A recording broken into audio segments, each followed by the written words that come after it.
नमस्कार दोस्तों, आज मैं आपको कृष्ण जन्माष्टमी व्रत की कहानी सुनाने जा रही हूँ। प्रेम से बोले कृष्ण भगवान की जय हो। पुराणों के अनुसार जन्माष्टमी का व्रत करने से 1 करोड़ एकादशियों के व्रत करने इतना फल होता है। इस व्रत को रखने वाले सप्तमी के दिन अल्प भोजन करता हुआ रात्रि को दातुन कुल्ला करके व्रत का संकल्प लेकर सोएं। प्रातः जल्दी उठें, स्नान आदि कार्यों से निवृत्त होकर स्वच्छ वस्त्र धारण करें और ओम नमः भगवते वासुदेवाय का जप करते हुए भगवान कृष्ण के बाल रूप लड्डू गोपाल की पूजा करें। गोपाल जी को पंचामृत से स्नान कराएं, नए वस्त्र धारण करवाएं, पीले चंदन पीले फूलों से पूजन करें, भगवान का भजन कीर्तन करते हुए कृष्ण जन्माष्टमी का दिन व्यतीत करें। कहा जाता है कि जन्माष्टमी का व्रत करने से 7 जन्मों के पापों से छुटकारा मिल जाता है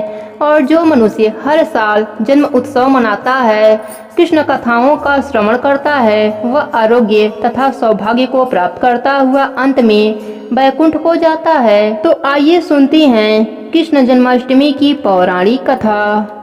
एक बार दैत्यों के अत्याचार से पीड़ित होकर पृथ्वी ब्रह्मा जी के पास गई। पृथ्वी की व्यथा को सुनकर ब्रह्मा जी पृथ्वी के उद्धार के लिए देवताओं को साथ लेकर भगवान विष्णु के पास गए और जाकर पृथ्वी की व्यथा विष्णु भगवान को सुनाई।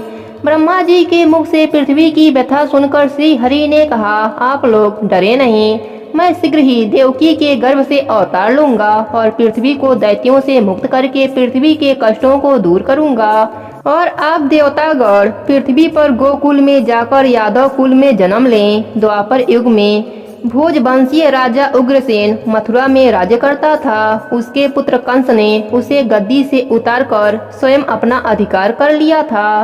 कंस महा अत्याचारी और पापी था। कंस की एक बहन थी देवकी, जिसका विवाह यदुवंशी वासुदेव जी से हुआ था। कंस अपनी बहन को ससुराल छोड़ने जा रहा था कि तभी भविष्यवाणी हुई कि जिस बहन से तू इतना प्यार करता है, इसी के गर्भ में तेरा काल छिपा है और इसी की 8वीं संतान तेरा वध करेगा।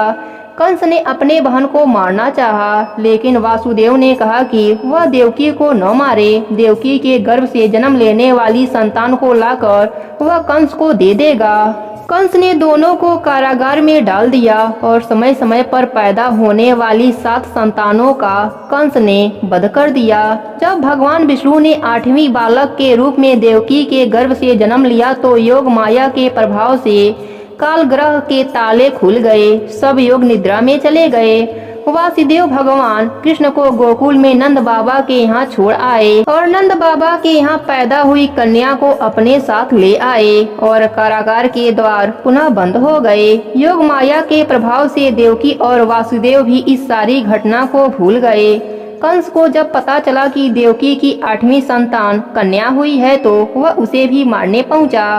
जैसे ही कंस ने कन्या को मारने के लिए धरती पर पटका, वह हाथ से छूटकर आकाश में चली गई और बोली, मुझे क्या मारता है? तुझे मारने वाला तो गोकुल में जन्म ले चुका है, जो कि शीघ्र ही तेरा अंत करेगा।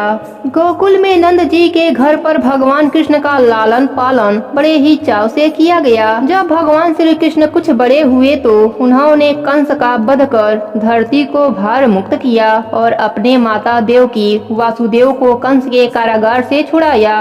मथुरा वासियों ने भगवान श्री कृष्ण से प्रार्थना की, हे प्रभु, आपने हमारी रक्षा की, हम आपको बारंबार नमस्कार करते हैं। भगवान श्री कृष्ण ने उनकी भक्ति, श्रद्धा और आत्मीयता को देखकर उन्हें आशीर्वाद देते हुए अनेक प्रकार के वर प्रदान किए। प्रेम से बोलिए कृष्ण भगवान की जय हो।